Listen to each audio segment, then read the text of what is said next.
Good morning, Thailand. My name is Alex, and I have some news updates from around the land of smiles for you today, this Thursday, September 5th.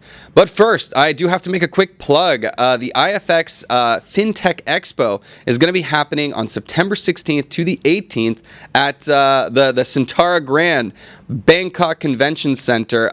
If you are interested in growing your wealth and exploring different financial tools and instruments that can help you to build that nest egg, I suggest you go and check it out. I'll be there. Hopefully I'll see you there too. All right. On to the news. Now today we will be talking about a refused divorce, the hottest trends on Thai Netflix, and a little later a tale of intrigue and possible espionage involving Indonesia, the Philippines, and China. But first, our main story. People coming from Australia to the land of smiles will be required to have an electronic travel authorization, or ETA, in order to enter the kingdom. So, Australians traveling to Thailand will soon need to apply for an ETA before their trip. Starting with a pilot in December 2024 and full rollout by June 2025, this new requirement applies to visitors from almost 100 countries, including Australia, New Zealand, the UK, and the US. Well, it's more than just Australia. The ETA processed online will be free and necessary for every trip. ETA holders will benefit from automated passport gates, while tourists from visa-free countries can now stay up to 60 days, with a possible 30-day extension. Additionally, Thailand offers a 5-year Destination Thailand Visa, or DTV, for remote workers and digital nomads. Yeah, I don't know.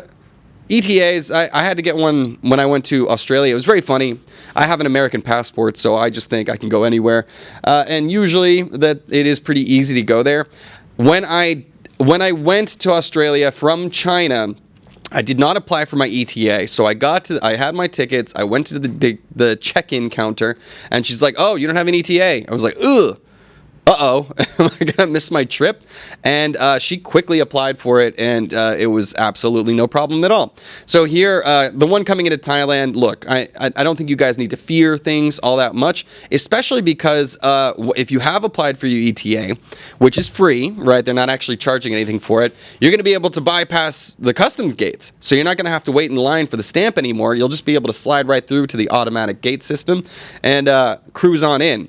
So a bit of a blessing and a curse with this coming up, but do make sure you make that application before you go in. Doesn't take time. It's like a quick, instant online process. Just have your information ready. But fair warning, it's being rolled out later this year. Yeah, keep an eye on that, everybody.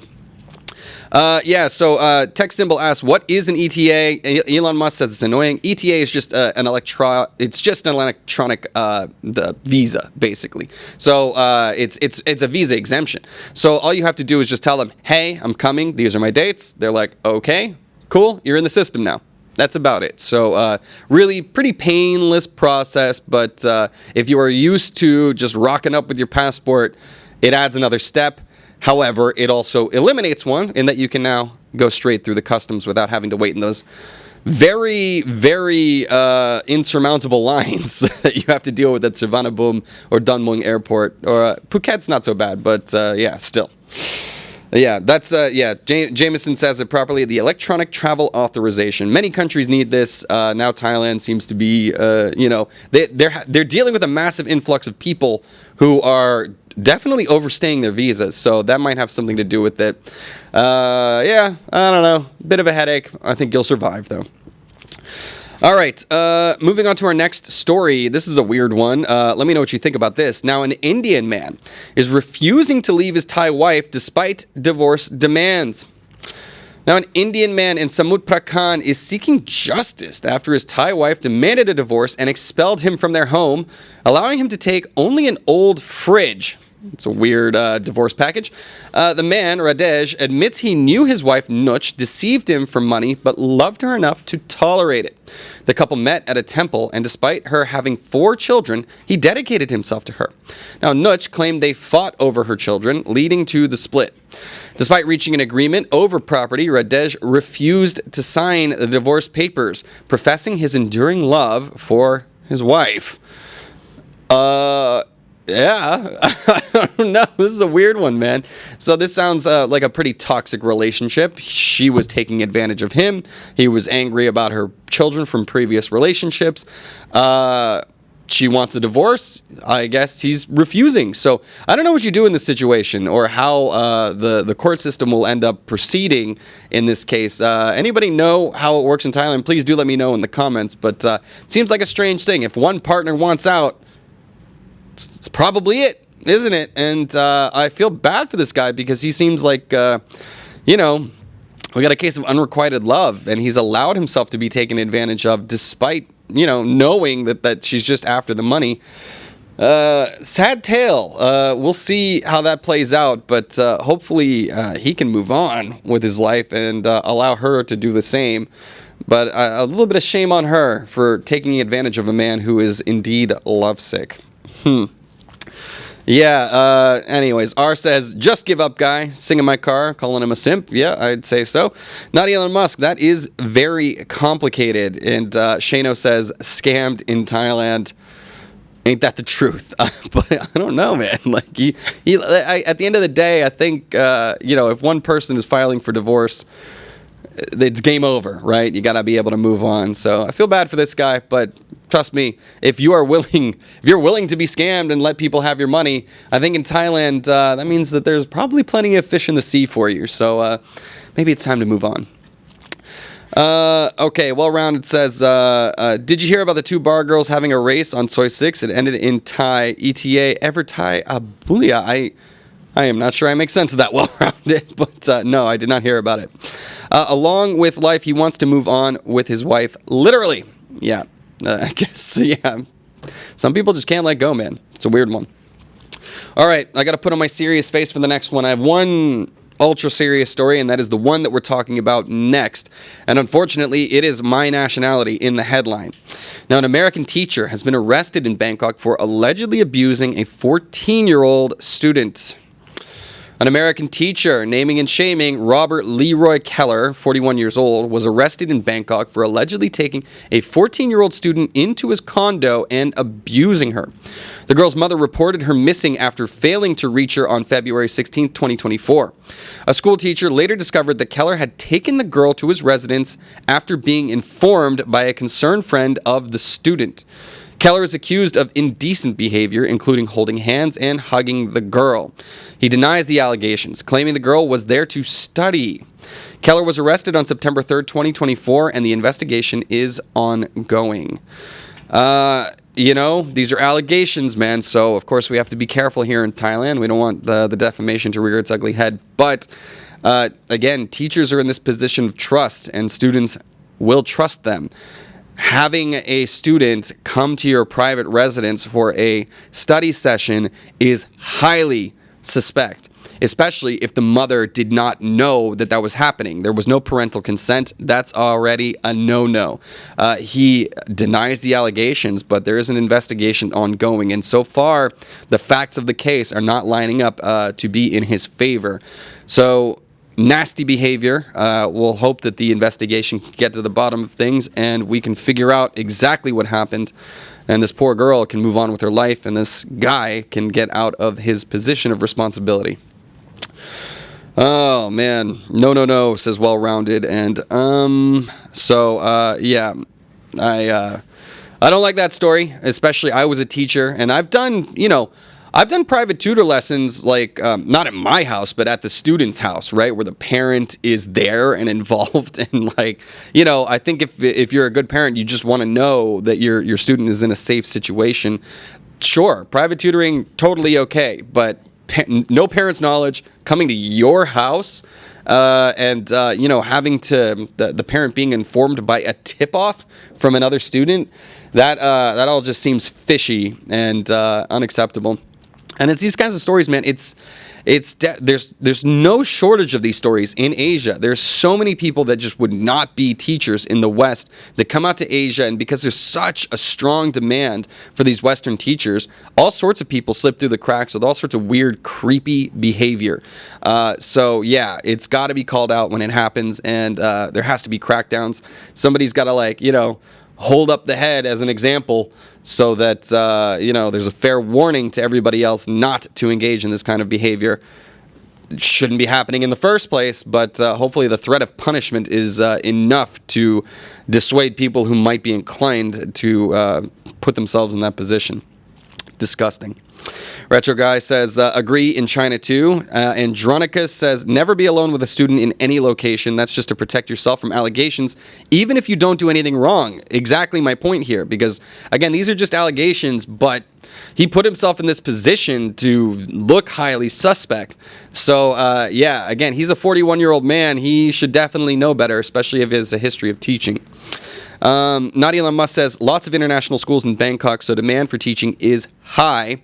And Mandela asks, why should the girl agree to go to the condo at all?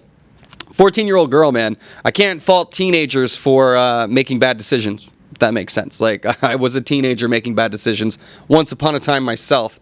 That's the whole point of teachers, to be able to be there and guide them in more responsible ways. So, no matter what, there's some fault on the teacher in this situation. Hopefully it's not something heinous, and hopefully it is just a misunderstanding. At the same time, explanations need to be made. All right, everybody. Let's move on to our next story. Now, I have some happy news. All right, I got a lot of happy news coming up lately. There's been too much sad stuff lately, so let's move on. We've talked a lot about some tragic landslides in the ASEAN region, even down in Phuket, but here we have a tale of rescue. Now, a Cambodian worker has been rescued after being buried by a landslide in Chon, Buri. A Cambodian worker, 28-year-old Jin, was rescued after being buried alive by a landslide while fitting a drainage pipe in Chonburi province. The incident occurred on the morning of September 4th in Banglamung district, following days of heavy rain that caused the soil to collapse into a 5.5-meter deep hole. Jin was trapped under mud for over an hour, with his colleagues managing to clear his face so he could breathe until rescuers arrived. After the dramatic rescue, Jin was rushed to the hospital for treatment. Finally, one of these terrible stories of the earth swallowing a person whole. Fortunately, they were there digging, so they had the tools there, and his excavation team was like, oh my God, they were able to act and move quickly with the tools in place to at least clear his airway so he could breathe. An hour under there, buried alive, pure nightmare fuel. But fortunately, this one had a happy ending. Minimal injuries. He's in the hospital for treatment right now, but what the hell's going on? There's a ton of mudslides going on. It is rainy season, guys. If you're driving near the mountains, if you're staying on a mountain, be careful. Be on the lookout. When you start to see those first little crumbles, right, there could be a lot more on the way. Scary stuff, but fortunately, this one had a happy ending. Let's see. Well-rounded. I missed your joke, but it's all good. Let's see. Anil says, not sure about the last story. Not sure what his intention was to take a student to his condo. Agreed. None of us know, and that's why it's kind of suspicious. Damien Jesser says, I lived in Chonburi. Some crazy rain there. Absolutely. It's the rainy season, everybody. Monsoon season. Happens every year, but, I feel like in previous years when I've been reporting, it's been mostly flooding, right? Like property damage, things like that. This year, it seems like the landslides are rampaging. So, anyways, it reminds me actually, I have a Netflix story for us a little bit later, but remind me to tell you guys about chaos, because it seems like the gods are angry at us. We're getting some deities punishing us. Well, there's better words to use there, but you get my point. All right. Snives, bad joke. Right. Anyways, moving on, you jokesters. We're gonna head. We're talking about the Paralympics, which, by the way, if any of you haven't seen it yet, you got to go to the Paralympics Instagram page or their TikTok. They are running one of the best, most entertaining pages in the world right now. But I do have some specific Paralympics news having to do with Thailand. Now, the Thai wheelchair fencing star Saysunee Jana wins 4th Paralympic gold. That's right, Thai wheelchair fencing legend Saysunee Jana made a stunning comeback to win her 4th Paralympic gold in the women's saber category B final in Paris. The 50-year-old narrowly defeated China's world number 3 Xiaorong with a dramatic 15-14 victory. Trailing 6-8 in the first period, Saysunee fought back to tie the score at 14-14 before securing the winning point through a video review. This triumph marks her first gold of the Games. Thailand is currently 16th in the Paralympics medal standings with 14 medals in total. Cool. Nice. I love it. It's so funny to see these Paralympic athletes overcoming whatever their ailment is in order to, it's more inspirational to me than the regular Olympics, and more interesting to me to see how they overcome and become experts in whatever their field is. Also interesting, she's 50, still going at it, still winning golds. My God, good on her. And certainly Thailand is performing better in the Paralympics than they are in the normal Olympics, coming up with 14 medals so far, and it's still going on. Very, very cool story. I think, I don't know. I'm impressed. I can barely stand up. So this girl being able to do that is very impressive to me. Damien Jester says, wheelchairs and blades sounds fun. Not Elon Musk says, sitting volleyball is pretty wild, not gonna lie. Yeah, I love seeing, what do they call it? Murder ball, too, when they're doing like the wheelchair basketball. They're just slamming into each other the whole time. Not a lot of... I don't know. It's weird. I guess when your body's already like, if you're a paraplegic or something like that, you're not going to feel pain down there. So they really go at it, man. Highly entertaining. Text Symbol says, hey, we've got 36-year-old breakdancers from Australia. I think the lesson we learned there, Text Symbol, is that you should not have that coming to represent you over there. Maybe at the Paralympics. I don't know. Not sure if she had any disabilities, but still. All right. Gold, baby. Moving on. Now, let's go on. Oh, yeah. Let's go on to our last story. We're talking Netflix, people. Now, Thailand is big on its soft power these days, and they're achieving some success, but, they're still trying to reach the wider world. But there is a new romantic comedy that is taking the country by storm. Now, the Thai show Love You to Debt tops Netflix in Thailand. Love You to Debt, a Thai romance action film set in Pattaya, has topped Netflix charts in Thailand. The story follows Bo, an illegal loan shark, and Im, a bank teller burdened by debts and caring for her ailing father. As their lives intertwine, the film mixes romance, action, and drama. While Netflix labels it a romantic comedy, the narrative leans towards drama with its emotional challenges. Showcasing iconic Pattaya locations, the movie also includes action scenes inspired by real loan shark conflicts. Available with English subtitles, it's now streaming on Netflix. Well, that's cool. This is one of the fun things about Netflix is that they, up until Netflix, I don't think we saw it too much. They throw money at local productions that are geared towards the local populations, right? I don't think many other streaming services do this, but Netflix is sort of taking the world by storm. You saw it with, Squid Games in Korea.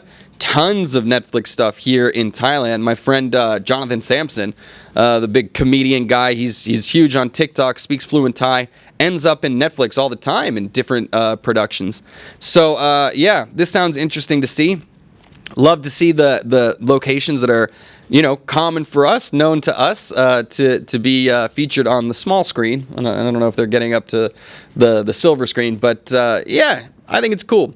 And by the way, I did want to mention another shout out to one Kai Mook, our lovely production assistant over here, recommended to me the TV show Chaos. That's Kaos, featuring none other than Jeff Goldblum playing Zeus in a modern retelling of the Greek myths. Absolutely. I stayed up too late. I got hooked on a binge last night, and I'm a little tired today, but Netflix is still pumping out good content. I know they have their ups and downs, ebbs and flows, but for me right now, I'm pretty pleased with my subscription. So do check those things out. Love You to Debt and Chaos. Cool. All right. Damien says Squid Games was great. Love it. Shano says wish it was in English. There's subtitles, Plus we could all stand to practice our Thai a little bit more. I know I could. John Freeney asks about the ETA. How does the ETA process work if I have a retirement visa and have lived in Thailand for over 7 years and travel internationally once every 4 years? If you have a visa, you should be good to go. I think this is just for travelers who are coming on visa exemption like so many of our viewers do, if they're just coming for a visit. Not with the ETA, you get 60 days now, too, compared to the 30 that used to be there. So, yeah, John Freeney, I think you should be good to go. Congratulations on your retirement visa.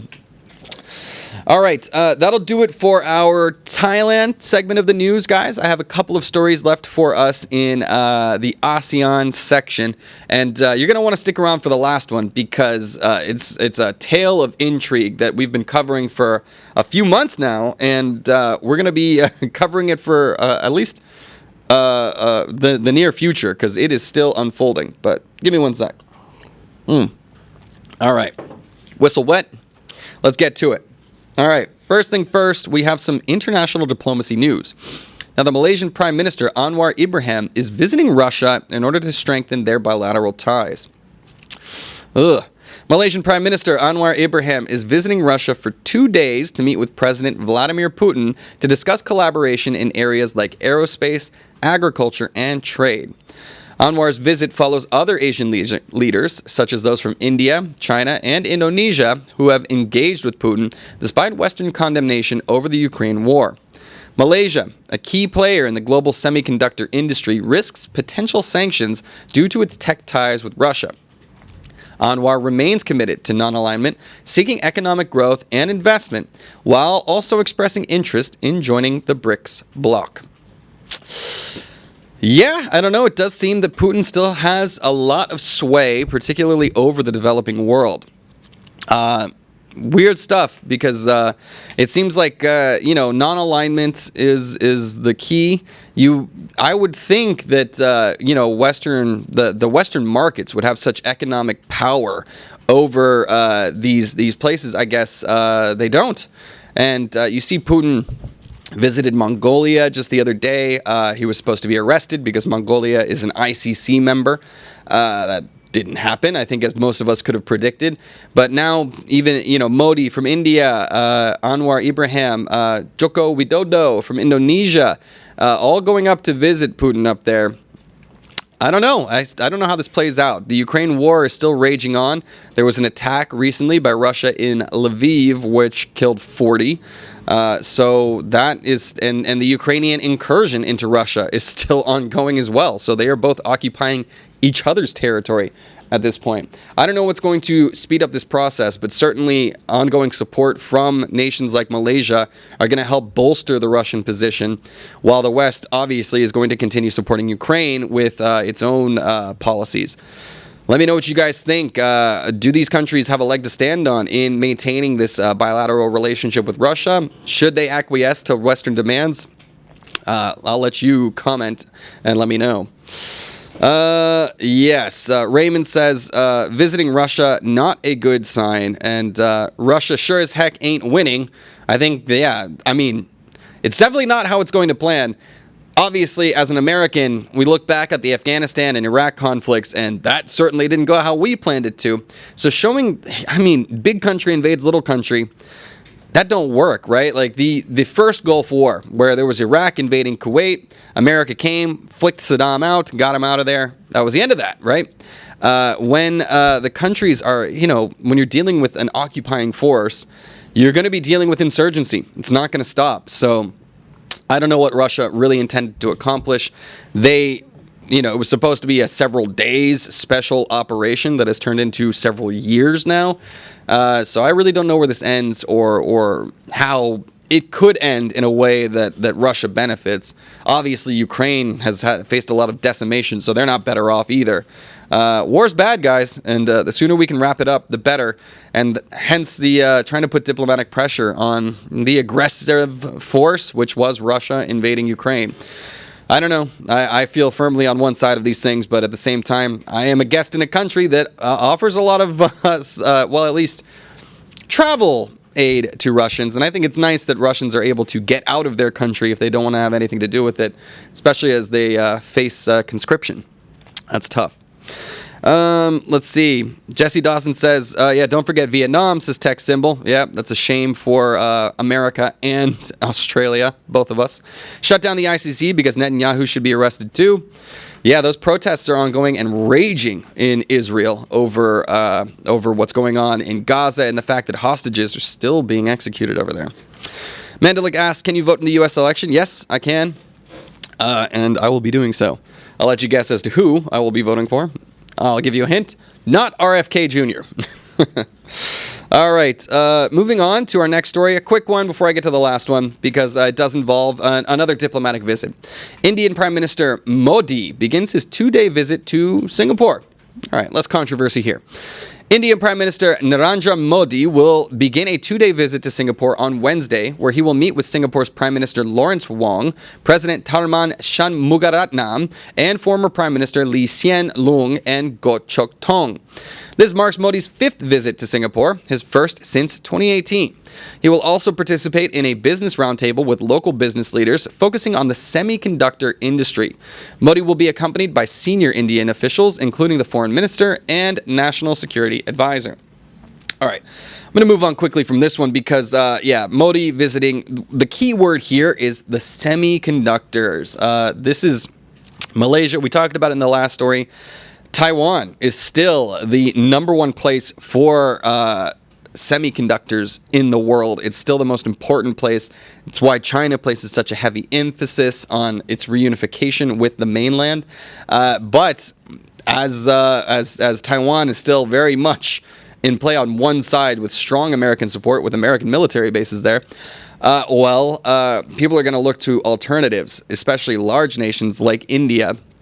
And Southeast Asia is becoming a new major hub for that development. So keep your eyes posted on that, as it seems like there are new geopolitical relationships that are forming that are not including the West.